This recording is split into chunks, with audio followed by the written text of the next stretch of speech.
Guys, welcome back to my channel. This is me Rahana.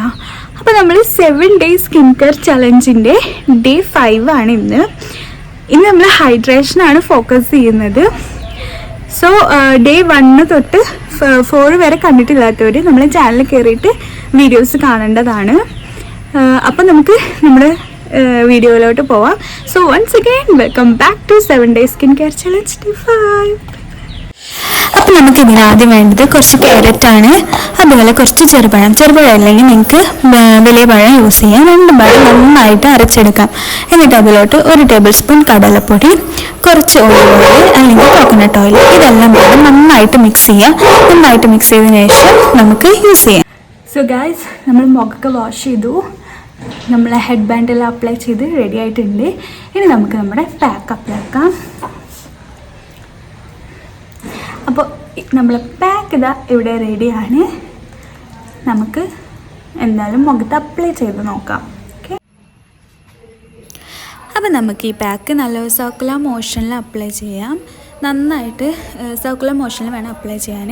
എൻ്റെ കയ്യിലിപ്പോൾ കേടാന്നുകൊണ്ടാണ് കൈ കൊണ്ട് യൂസ് ചെയ്യാത്തത്. അപ്പോൾ നിങ്ങൾ നന്നായിട്ട് കൈ കൊണ്ട് യൂസ് ചെയ്ത് കൈ യൂസ് ചെയ്തിട്ട് നന്നായിട്ട് സർക്കുലർ മോഷനിൽ അപ്ലൈ ചെയ്യാം.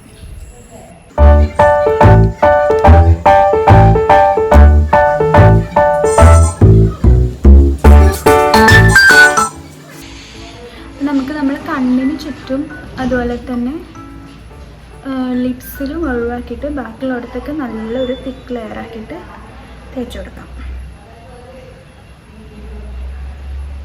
നല്ല തണുപ്പുള്ളതുകൊണ്ട് തന്നെ നല്ല സുഖമുണ്ട് തേക്കാൻ.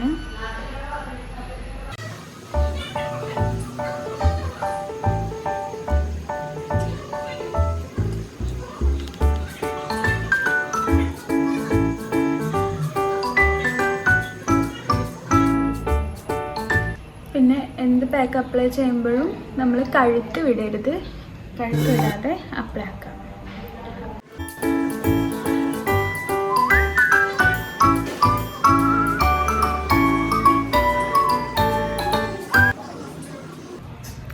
അപ്പോൾ നമ്മൾ അപ്ലൈ ചെയ്തിട്ടുണ്ട്. ഇനി നമുക്കൊരു 15 minutes വെച്ചിട്ട് വാഷ് ചെയ്യാം.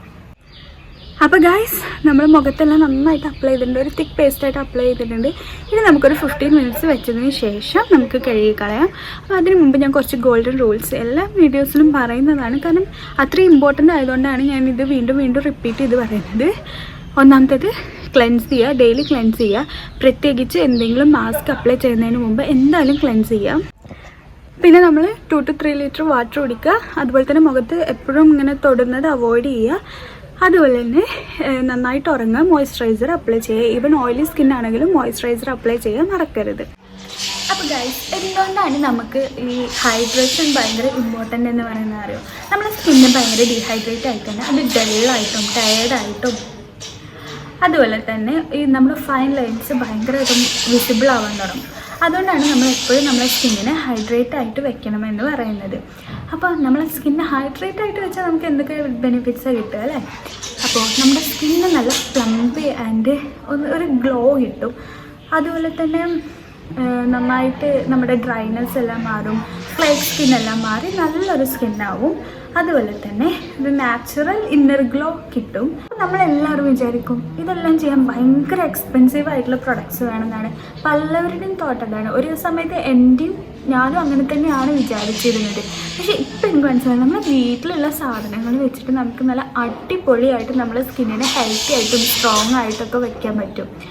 അപ്പം നമ്മളെ ചെറുപഴം നന്നായിട്ട് ഹൈഡ്രേറ്റ് ചെയ്യാനും അതുപോലെ തന്നെ നമുക്കൊരു ഗ്ലോ തരാനൊക്കെ നല്ല ഹെൽപ്പാക്കുന്ന ഒരു സാധനമാണ്. അതുപോലെ തന്നെ നമ്മൾ ഡാമേജ് ആയ സ്കിന്നിനെ റിപ്പയർ ആക്കാൻ ഏറ്റവും ബെസ്റ്റ് സാധനമാണ് ഈ ചെറുപഴം എന്ന് പറയുന്നത്. നിങ്ങൾക്ക് ചെറുപഴം അല്ലെങ്കിൽ ബനാന വലിയ പഴം എടുക്കാം, ഒരു കുഴപ്പമില്ല.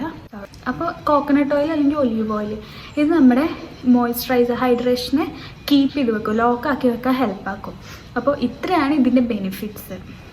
അപ്പോൾ ഗൈസ്, നമ്മൾ 15 minutes വെച്ചതിന് ശേഷം വാഷ് ചെയ്ത് കളഞ്ഞിട്ടുണ്ട്.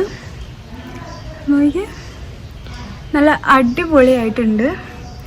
നന്നായിട്ട് ഹൈഡ്രേറ്റ് ആക്കണം. എനിക്ക് തന്നെ നന്നായിട്ടൊരു സോഫ്റ്റ്നെസ് തോന്നുന്നുണ്ട്. അപ്പോൾ എന്തായാലും യൂസ് ചെയ്ത് നോക്കുക. കണ്ടോ, നല്ല ഗ്ലോ ഉണ്ട്, അടിപൊളിയായിട്ടുണ്ട് ഗൈസ്. അപ്പോൾ യൂസ് ചെയ്ത് നോക്കുക. Let me know in the comment. അപ്പോൾ നമ്മൾ നാളെ ഒരു ഡേ 5 വീഡിയോ ആയിട്ട് വരുന്നതായിരിക്കും. അതുവരെ വെയിറ്റ് ചെയ്യുക. പിന്നെ എന്തെങ്കിലും സജഷൻസോ ഡൗട്ടോ അല്ലെങ്കിൽ എന്തെങ്കിലും റിക്വസ്റ്റ് ഒക്കെ ഉണ്ടെങ്കിൽ നിങ്ങൾക്ക് കമൻറ്റ് ചെയ്യാവുന്നതാണ്.